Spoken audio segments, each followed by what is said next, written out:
लेकिन आपको कोई ओपन चैनल का भी डाइल्यूएंट भी डिफाइन करना है तो यू कैन, ऐसा है। मतलब कोई ऐसा डाइल्यूएंट जो हमारे पास नहीं है। इसमें ऑलरेडी दो डाइल्यूएंट समझो कि बीएस से अपने पास हाँ, डाइल्यूएंट पड़ा हुआ है। पड़ा हुआ ये तो सेलेक्ट करेंगे तो उसमें से ही लेंगे। उसमें से ही वो डाइल्यूशन करेंगे ऐसे। Standard dilution factors depends on parameters होता है, जैसे कि मुझे हर एक टेस्ट में बाय डिफॉल्ट डाइल्यूशन करना पड़ता है। यूरिन क्रिएट, जस्ट एक बेसिक एग्जांपल, यूरिन क्रिएट करोगे वो इनिशियली डाइल्यूट करके ही से टेस्ट करेगा परफॉर्म, तो वो 1:20 या 1:21 वट जो भी डाइल्यूशन है वो ऑलरेडी रिकमेंडेड है उसमें। तो वो अगर आप यूज़ कर रहे हो तो आपको यहाँ पे डालना है।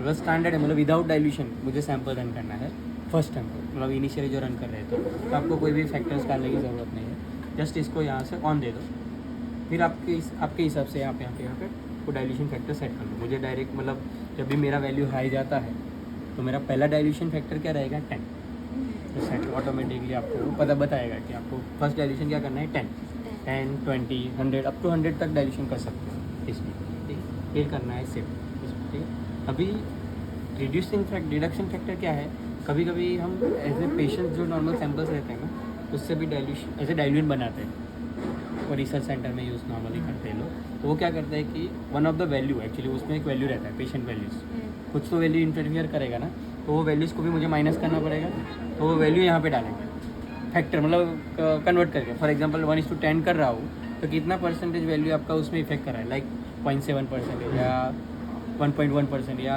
1.5% वट एवर, जो भी परसेंटेज वैल्यू है ना वो यहाँ पे डालना है। तो मशीन क्या करेगा, जो वैल्यू देगा ना उसमें से वो माइनस भी करेगा ऑटोमेटिकली हर एक रिजल्ट्स के ऊपर, ठीक है। देन सेव, मतलब तो अभी तो इनिशियली हम यही कर रहे हैं इसलिए बेसिक बता रहा हूँ। तो डाइल्यूशन पैरामीटर हो गया, देन रिजल्ट पैरामीटर, आप कौन सा यूनिट सेट कर रहे हैं, यूनिट पर ml और वॉट एवर जो भी आपको करना है। આપણે ઓપનમાં સેટ કરવા માટે તમે કહો છો? इज ओपन वन, तो ये सब आपको मैन्युअली डालना पड़ेगा इनिशियल। હા એ તો નાખવું જ ये પડે। जिस अगर parameter is a temperature sensitive, લિટરેચરમાંથી જોઈને लिटरेचर, નાખવું तो પડશે। उसको आपको सिलेक्ट करना है, अगर नहीं है तो आपको निकाल देना है, ठीक है। नॉर्मल रेंज आपको डालना पड़ेगा हाँ। कि जो भी अगर रेंज है आप डालोगे तो मशीन फ्लैग देगा, नहीं डालोगे तो ठीक है कोई बात नहीं। लीनियरिटी मेन इंपॉर्टेंट है, ये ये वाला तो आपको हाँ। आपको डालना पड़ेगा, जैसे कि કારણ કે linearity ની બહાર हाँ। જશે તો dilution લેશે यस ને। यस, हाँ। तो अगर मेरा 8 जिंक के लिए हमने बनाया जा रहा है तो 0 to 100 वो मशीन डायरेक्ट डिटेक्ट करेगा, मोर देन 100 आएगा तो डाइल्यूशन करना है मुझे, तो आपको यहाँ पे वो फैक्टर जनरेट करके देना पड़ेगा, ठीक है। क्वांटिटेटिव है कि क्वालिटेटिव, आप देख सकते हो। क्वांटिटेटिव है तो ठीक है वैल्यू डालना पड़ेगा, क्वालिटेटिव है तो सिर्फ पॉजिटिव और Positive, नेगेटिव negative। आपको दिखेगा, तो वो भी कर सकते हैं। जैसे कोई पॉजिटिव पैरामीटर है, नेगेटिव पैरामीटर है, तो वो भी उसके लिए आपका कट ऑफ सेट होता है इसमें, कि कौन सा कट ऑफ पे वो वैल्यू आपका आएगा, ठीक है। तो आपको वो कट ऑफ डालना है, मतलब 7 से ऊपर गया या 10 से ऊपर गया तो पॉजिटिव, उससे नीचे गया तो नेगेटिव, तो आपको कट ऑफ सेट करना है। तो आपका रिजल्ट्स पैरामीटर हो गया, देन प्रोटोकॉल, आपको प्रोटोकॉल बनाना पड़ेगा। जैसे रिएजेंट्स कितना लेना है, 150 वॉट एवर जो भी रिएजेंट्स R1 लगेगा आपका, ठीक है। कौन से बॉटल में ले रहे हो वो भी आपको सिलेक्ट करना है, अप टू 20 तक वो बताता है। એટલે 20 बॉटल्स में आप कर सकते, 20 प्रोग्राम कर सकते हैं ओपन હા चैनल। ઓકે ઓકે હા પોઝિશન એટલે पोजीशन से हाँ। 20 प्रोग्राम्स, नॉट पोजीशन, 20 हाँ, प्रोग्राम। programs। तो 20 ऐसे अलग अलग प्रोग्राम, मतलब एक जिंक का, हाँ, एक खबर ADA पड़ी। का, ऐसे भी आप कर सकते हो, ठीक है। सो ये आपका प्रोग्राम मतलब पहला वाला हमने बनाया इसलिए पहला सिलेक्ट किया। तो इसमें ए मीन्स ऑलवेज यूर इनसाइड, अंदर वाला, ठीक है। बिल्कुल इंक्यूबेशंस क्या रहेगा नॉर्मली, तो वो आपको मशीन बाय डिफॉल्ट, क्यों आपने सिलेक्ट किया है R1 देन सैंपल, ऐसा है, हाँ तो ऑटोमेटिकली वो इंक्यूबेशन 0, जैसे R1 लिया वो सैंपल लोड करेगा, ठीक है। तो सैंपल वॉल्यूम वो भी आप डिफाइन कर सकते हो, आपको कितना चाहिए, 10 આ माइक्रोलीटर, તમે 50 શું સેટ કર્યું माइक्रोलीटर, શું set કર્યું? This dummy. देन इंक्यूबेशंस, वो आपका इंक्यूबेशन टाइम क्या है, मतलब 5 मिनट का है या 10 मिनट का है। तो कुछ पैरामीटर्स में वो बाय डिफॉल्ट भी रहता है जिसमें आपको कुछ चेंज नहीं कर सकते, ठीक है। हाँ रिएजेंट्स, सेकंड रिएजेंट्स आपको कितना लेना है, तो इसमें सिर्फ ध्यान रखना है नॉट यूज लेस देन 150 और not more than 250 not total, not total volume total volume. तो 150 ऑलरेडी हमने उसमें यूज़ किया है, 5 माइक्रोलीटर आपका सैंपल यूज़ हो रहा है, 10 माइक्रोलीटर आपका R2 यूज़ हो रहा है, तो इज़ ओके, ठीक है। 150 + 10 160 एंड 165 में आपका टेस्ट हो रहा है। लेकिन अगर आप वहाँ पे 140 ऐसा कुछ डालोगे या फिर 130, तो यहाँ पे भी एटलीस्ट वो 150 से ऊपर होना चाहिए टोटल वॉल्यूम आपका, मतलब 20 या 30 वैल्यू आपका यहाँ पे रहना चाहिए, तो वो कंपनी के प्रोटोकॉल के हिसाब से रहता है। तो कभी कभी आपको मॉडिफाइड भी करना पड़ेगा, क्योंकि वो क्या इससे कम होगा तो नहीं लेगा, 150 से कम होगा तो, और 250 से ज़्यादा होगा तो भी वो नहीं करने देगा, तो मुझे वो कम करके देगा। तो अगर 250 से ज़्यादा है इसमें, आपका टेस्ट वॉल्यूम बढ़ जाएगा, आपको ज़्यादा टेस्ट कर पाओगे आप, क्योंकि आप उसको कम कर रहे हैं, कम करते हैं तो आपका टेस्ट वॉल्यूम थोड़ा इंक्रीज़ होगा शायद इसकी वजह से, क्योंकि आपका एक्सपेक्टेशंस क्या है, मेरा 100 टेस्ट का पैक साइज़ है, लेकिन आपका वॉल्यूम ही 100 के हिसाब से नहीं है इसमें। I required for 100 like at least 1500 volume, liquid volume है ना। अगर वो 10 1 ml मतलब वो आपको 1000 ही दे रहा है तो वो आपको 100 टेस्ट नहीं करके देगा, ठीक है, इसलिए। एंड इंक्यूबेशंस आपके हिसाब से आप सेट कर सकते हो, मतलब 5 मिनट का है, 10 मिनट का है, सेकंड्स में है ये, ठीक है, जीरो सेकंड्स में आपके हिसाब से वो सेकंड सेट कर दो। देन रीडिंग, तो रीडिंग में 340 नैनोमीटर से लेके 800 नैनोमीटर तक रीडिंग लिया हुआ, तो जो भी रीडिंग आपको लेना है, तो इसमें 2 टाइम रीडिंग रहता है, जिसमें आपको अलग अलग रीडिंग भी लेना है, अलग अलग वेवलेंथ पे तो वो सेट कर सकते हैं। हमको तो जो लिटरेचर में लिखा हुआ वही वही नॉर्मली लिटरेचर में सेम ही रहता है, हाँ, तो लिटरेचर भी वही बोलता है कि सेम आपको सेट करना है, देन उसको करना है सेम, ठीक है। तो ये आपका प्रोटोकॉल बन गया। अभी मशीन बताओ, ये हमें बच्चे आए ना એટલે प्रोटोकॉल हो गया।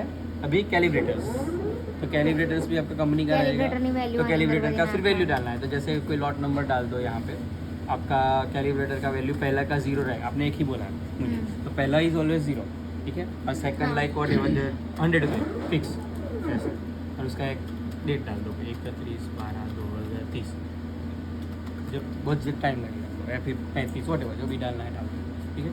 तो इसके हिसाब से वो कैलिब्रेशन ग्राफ जनरेट करेगा अभी, तो वो first user 0 value, second user 100 value, ठीक है, तो इसके हिसाब से आपका ग्राफ जनरेट અને આ પ્રોગ્રામ આપણે ડિલીટ કરવો હોય તો બી થાય ને? यस लॉट भी डिलीट ટેસ્ટર છે એટલે yes only 20 we have like BG company zinc आई, તો એ બી तो पहली वाली जिंक पूरी કરીને, पूरा ही हाँ। हमारे, हाँ, टेस्ट वो जिंक टू जिंक ही होता है इसलिए, ठीक है। तो इसमें एक ऑप्शन है ये 3 पॉइंट वाला, ये ध्यान रखना है सिर्फ, ये कभी भी 0 मत करना 3 पॉइंट रीडिंग में, या फिर लो वैल्यू मत रखना 10 या 15।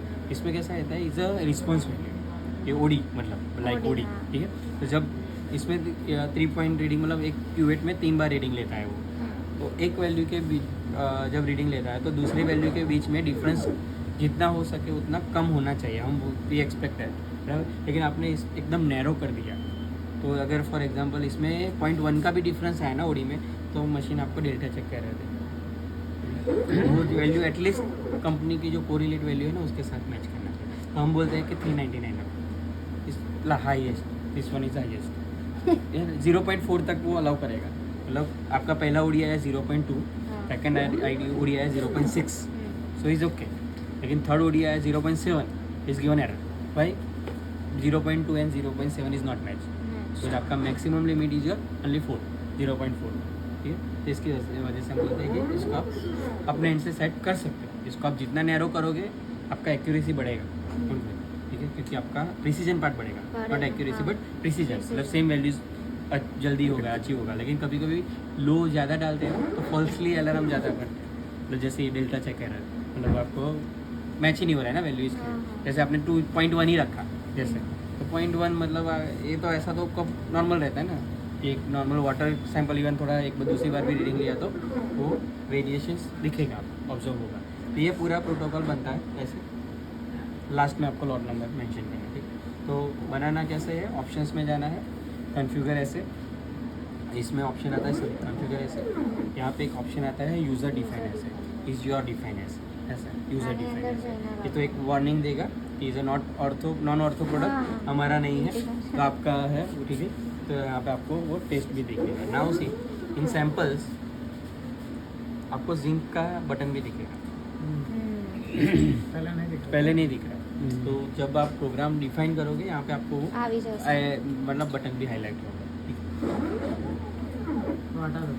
हाँ वो डिलीट कर, वैसे भी वो डमी है, इस डमी है, इज डिलीट, यस उड़ गए, खाली उड़ गए। अगर ये करेंगे जो डिफाइन होता है ना इसमें वो लॉक कर, तो without this lock you can't access, without this lock you can't access, और किया तो भी मुझे तो पता चलेगा we have already connected part, ठीक है। तो हमें पता है। तो एक प्रैक्टिस सबका करवाएंगे हम लोग, एटलीस्ट दे लॉग इन यहाँ पे, जो मशीन यूज़ करेगा लॉग इन करो, क्योंकि कुछ भी एक्टिविटी होगा ना machine we can capture actually. કે કોને तो શું इसने क्या કર્યું છે लाइक कैलिब्रेशन भी करोगे ना, तो कैलिब्रेशन में आईडी भी आएगा फिर देखो। એટલે તમે એવું સેટ જ કરી દેશો કે માગે જ ना કે માગશે જ वो करना है तो भी कर सकते हैं, ऐसा है। लेकिन प्रॉब्लम બંધ क्या કરવું હોય रहता તો है, પણ કરી શકો છો એમ हाँ यस, तो जैसे आपको ही मैंने